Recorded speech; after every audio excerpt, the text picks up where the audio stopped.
Welcome to Master Key TV. Viveka హత్య కేసు చాలా సంచలనమైన విషయం అందరికీ తెలిసిందే. అయితే వివేక కేసులో ప్రధాన నిందితుడైనటువంటి దస్తగిరి సంబంధించినటువంటి తాజా సమాచారం వస్తుంది. అసలు ఏంటి అనేది దాసరి విజయం గారితో మాట్లాడి తెలుసుకునే ప్రయత్నం చేద్దాం. విజయం గారు, ఇప్పుడు దస్తగిరి సంబంధించి ఏదో క్లీన్ చిట్ వచ్చిందని చెప్పేసి వార్త వస్తున్నాయి. ఏంటండి యాక్చువల్గా వైఎస్ వివేక హత్య కేసు ఎలా జరిగింది అనే దాంట్లో దస్తగిరి అప్రూవల్గా మారినటువంటి కథ గురించే మనం మాట్లాడుకుందాం. మిగతాది మనకు అక్కర్లా. ఇక్కడ ఈ కథలో ఏంటి, ఎర్లీ మార్నింగ్ రోజులాగే ప్రతిరోజు సారు ఎప్పుడైతే నిద్ర లేస్తాడో ఆయన లేవక ముందు కొంచెం అట్టటట జాము వేళల్లో ఆయన అసిస్టెంట్ వస్తాడు. ఆయన వచ్చి కృష్ణారెడ్డి వచ్చి ఏం చేశాడు, అక్కడ ఉన్న పేపర్లు చదువుతాడు. కాసేపు అయితే పేపర్ ఆయన వచ్చి పేపర్ వేస్తాడు, పాలోడు వచ్చి పాలేస్తాడు. అలా కొడుకు బండి మీద దింపగా లక్ష్మమ్మ వస్తుంది, వంట మనిషి పని మనిషి. ఇది రెగ్యులర్ ప్రాసెస్. కాసేపటికి పెద్దయిన డోర్ తెరిచేసి అందరికీ దర్శనం ఇస్తాడు, పలు దొంగనో లేకపోతే రెడీ అయ్యో వాట్ ఎవర్. ఇది రెగ్యులర్గా జరిగే సిట్యువేషన్లో ఆ రోజు మాత్రం జాము వేళ అయిపోయినా కూడా సూర్యోదయం అవుతున్నా కూడా పెద్దయిన లేవట్ల ఏమి జరగట్లేదు. వీళ్ళు మాత్రం వచ్చి వాళ్ళ అటెండెన్స్ అయితే ఇచ్చేశారు. ఈయన పేపర్లు చదవడం కూడా అయిపోయింది. ఇప్పుడు ఆ వాచ్మెన్ రంగన్న కూడా అట్లా నీళ్లు కొట్టుకుంటూ వెళ్తున్నాడు. ఆయన నీళ్లు కొట్టుకుంటూ ఆ వెనక నుంచి వెళ్ళేటప్పుడు ఆ డోర్ కొంచెం ఇట్లా ఉండడం చూశాడు. అట్నుంచి చూడంగానే బాబు గారు అని అరుపు. ఏమైంది అని అడిగితే అందరూ వెనక డోర్ నుంచి వెళ్తే ఆయన హత్య. ఇది వీళ్ళు చెప్పింది, కృష్ణారెడ్డి చెప్పింది. ఆ తర్వాత అక్కడ ఒక ఉత్తరం ఉంది, నా డ్రైవర్ ప్రసాదే నన్ను చంపాడు అని చెప్పేసి ఏదో ఉండి ఆయన రక్తపు మడుగులో ఉన్నాడు. ఓకే. హుటాహుటీన భాస్కర్ రెడ్డి వీళ్ళంతా వచ్చేసరికి గుండెపోటు వచ్చి సార్ చనిపోయాడు అని చెప్పి రక్తం అంతా తుడిచేసి క్లీన్ చేసి చెప్పారనేది ఒక అభియోగం. కాదండి, అయితే హత్య ఎలా జరిగింది, రాత్రిపూట దస్తగిరి ఈయనను చంపాలి అని గండ్రగొడ్డలి తెచ్చాడు, కదిరి వెళ్ళి చేయించుకొచ్చాడు. ప్లాన్ వేసింది ఎర్రగంగిరెడ్డి, రాత్రి వేసేద్దామని. సునీల్ యాదవ్, శివశంకర్ రెడ్డి ఇద్దరు ఉన్నారు. సునీల్ యాదవ్ ఏమో మా అమ్మతో ఆయనకు అక్రమ సంబంధం ఉంది అందుకే పగ. శివశంకర్ రెడ్డి నా భార్యతో ఆయనకు అక్రమ సంబంధం ఉంది అందుకే పగ. అందరం కలిసి చంపేద్దాం. ఎర్రగంగిరెడ్డి స్కెచ్, పెద్ద మనిషి ఇట్లా. ఆయన ఎర్రగంగిరెడ్డి వచ్చాడు, వెనక దారి నుంచి వీళ్ళందరూ వచ్చారు. వివేక సాయంత్రం ఇంట్లో ఉన్నాడు. ఈ టైంలో వచ్చారేంటి, లేదు ఏదో ల్యాండ్ డీలింగ్ గురించి మాట్లాడదామని. అవునా, మరి వీళ్ళందరూ ఎందుకు వచ్చారు, అదే డీలింగ్ గురించి మాట్లాడదామని. ఏరా నీకు మా అమ్మ కావాల్సి వచ్చిందా అని చెప్పి పడేళ్ళమని కిందేసి గుద్దాడు. నా పిల్లం కావాల్సి వచ్చిందా ఈయన కాలేసి తొక్కాడు. వీళ్ళిద్దరే చంపేస్తే మరి నా గొడ్డలు వేస్ట్ అయిపోదు, అందుకని చెప్పేసి ఈయన కూడా తెచ్చేసి తల మీద ఒకటి భుజం మీద ఒక పోటేశాడు. ఇంతలో జరగాల్సిన కార్యం జరిగిపోయింది, ఆయన చనిపోయాడు. శవాన్ని తీసుకెళ్లి బెడ్రూమ్లో అట్లా బాత్రూంలో పడేశారు. ఇంతవరకు కథ. మరి ఆ రాయడం ఎవరు రాశారో తెలియదు. ఈ స్టోరీలో దస్తగిరి చెప్పాడు వెళ్ళేటప్పుడు. అండ్ వాచ్మెన్ రంగన్నకి ఎర్రగంగిరెడ్డి ఇట్లా వార్నింగ్ ఇవ్వడం కూడా నేను చూశాను, ఎవరికైనా చెబితే చంపేస్తా అని. తెల్లవారింది, అందరు వచ్చారు, హత్య జరిగింది. ఇదేనండి జరిగింది, నేనే చంపానని టీవీలో డైరెక్ట్గా గొడ్డలి తెచ్చి మరి నేను ఇలా పొడిచానని చెప్పాడు, లైవ్లో చెప్పాడు. అలాంటి ఆ మనిషికి ఇప్పుడు ఈ కేసులో నిందితుల జాబితా నుంచి ఎలా తొలగిస్తావు నువ్వు? A1, A2, A3, A4, A5, A6, A7, A8. A8గా Bhaskar Reddy, దాని ముందు ఉదయ్ కుమార్ రెడ్డి, దాని ముందు ఈ వీళ్ళందరూ కూడా. A8 అవినాష్ రెడ్డికి రావాలి, A7 దగ్గర ఆగిపోయింది.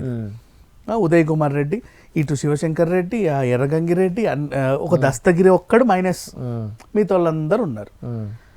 ఇప్పుడు శివశంకర్ రెడ్డి వాళ్ళ భార్య తులసమ్మ ఓ రోజు వచ్చి అది కాదండి ఆవిడకి రెండో భార్య కూడా ఉంది, మేబీ అలా కూడా జరగవచ్చు, ఆ కోణంలో ఆలోచించండి అని చెబితే అప్పుడు షమీం కొడుకు షాహీన్ షా వీళ్ళందరూ లైన్లోకి వచ్చారు.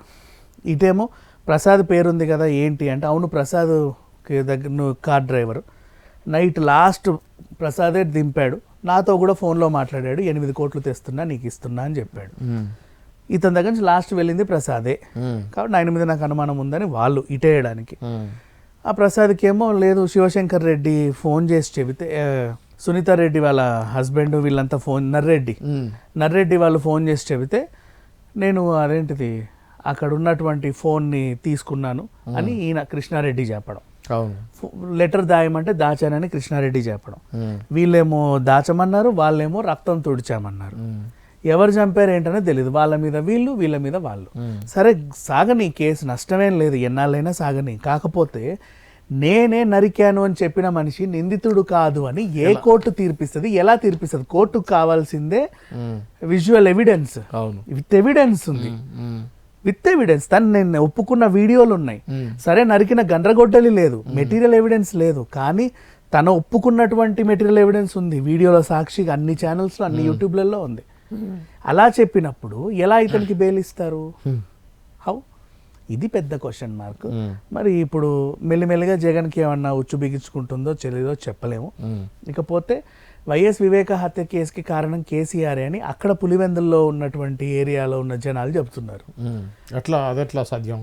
అక్కడ నుంచి వచ్చినటువంటి వార్త. మరి ఇది ఎలా సాధ్యమో చాలా విచిత్రంగా ఉంది. కేసీఆర్ ఫోన్ ట్యాప్ అంటే వాళ్ళందరూ ఒకటే కదా. చివరికి అవినాష్ రెడ్డితో ప్రచారానికి కూడా వెళ్ళాడు, ఎలక్షన్ ప్రచారానికి కూడా వెళ్ళాడు. మరి అట్లాంటిది ఎట్లా చంపుతారు? పగెక్కడి నుంచి వచ్చింది? పోనీ ఇటు నుంచి చంపారంటే షర్మిల తరఫునే సునీత, షర్మిల అక్కడ ఉండాలని ఆయన కోరిక కూడా. ఇటు నుంచి ఎలా నరుకుతారు?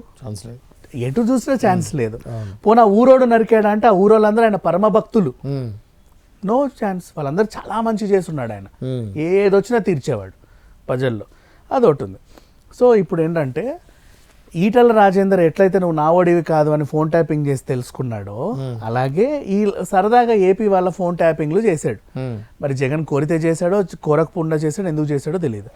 అప్పుడు వివేక రకరకాల పన్నాగాలు పన్నుతున్నాడు షర్మిలతో కలిసి, జాగ్రత్తగా ఉండండి, మీ కుటుంబంలో పెద్ద ఏదో రాబోతుంది, నువ్వు భారతి వైపు ఉన్నావంట, అమ్మ వైపు లేవంట, ఇంకేదో అంట అదంట, ఆస్తినంతా అదేంటిది నీకు ఆమెకు సంబంధించిన ఆస్తినేమో ఈడీకి అటాచ్ చేసావు, సంబంధం లేని ఆస్తినేమో నాది అని నువ్వు అంటున్నావు అంటే ఆమె చాలా అలిగింది. అది ఆవిడకి ఎవరికి చెప్పుకోవాలా తెలియక వివేకాకి చెప్పుకుంటే, వివేక నీకు వెన్నుపోటు పడడానికి రెడీగా ఉన్నాడు, చూసుకో జాగ్రత్త, ఈ ఎలక్షన్లో నీకు గట్టి షాకు తగులుద్ది అని చెప్పాడు. అని చెబితే, అని చెప్పాడు లేదు మనకు తెలియదు, అక్కడ నుంచి వచ్చిన న్యూస్. అని చెబితే ఈయన అలా చేస్తావా, ఉండి అసలు ఈయన లేపేస్తే కదా సెట్ అవుతుంది, నా ఇంటి మనుషులు నాకు ఇంతున్నారా అని చెప్పేసి వాళ్ళు డెసిషన్ తీసుకోగా ఈయన చనిపోయాడు అనేది అక్కడ పులివెందుల నుంచి వచ్చినటువంటి వార్త. మరి జగన్ ఓడిపోయినందుకు ఇది వచ్చిందా, లేక ఇన్నాళ్ళు ఎందుకు బయట పెట్టలేదంటే జగన్ అధికారంలో ఉన్నాడు కాబట్టి వీళ్ళు చెప్పడానికి జంకారు. ఇప్పుడు అధికారం లేదు కాబట్టి కొంచెం ఓపెన్ గా వాళ్ళకి తెలిసిన సీక్రెట్ చెప్పారు అని కొంతమంది అంటున్నారు. మరి కేసీఆర్ ఫోన్ ట్యాపింగ్ వ్యవహారం పక్క రాష్ట్రాలకు కూడా ఎలా బాకిందో తెలియదు, కానీ మొత్తానికైతే అక్కడి నుంచి వచ్చినటువంటి వార్త ఇది. ఇందులో ఎంతవరకు నిజం ఉందో లేదో వాళ్ళ విజ్ఞతకు వదిలేద్దాం. కానీ ఇక అసలు విషయానికి వస్తే, ఇక వివేక హత్య కేసు అయితే ఇప్పటిదాకా తేలలేదు, ఇక మీదట ఇంకెప్పుడు తేలుద్దో తెలియదు. ఇది అండి తాజాగా వైఎస్ వివేక హత్య కేసు సంబంధించినటువంటి అప్డేట్స్. మరో అంశంతో మళ్ళీ కలుద్దాం. అంతవరకు చూస్తూనే ఉండండి మాస్టర్ కీ టీవీ.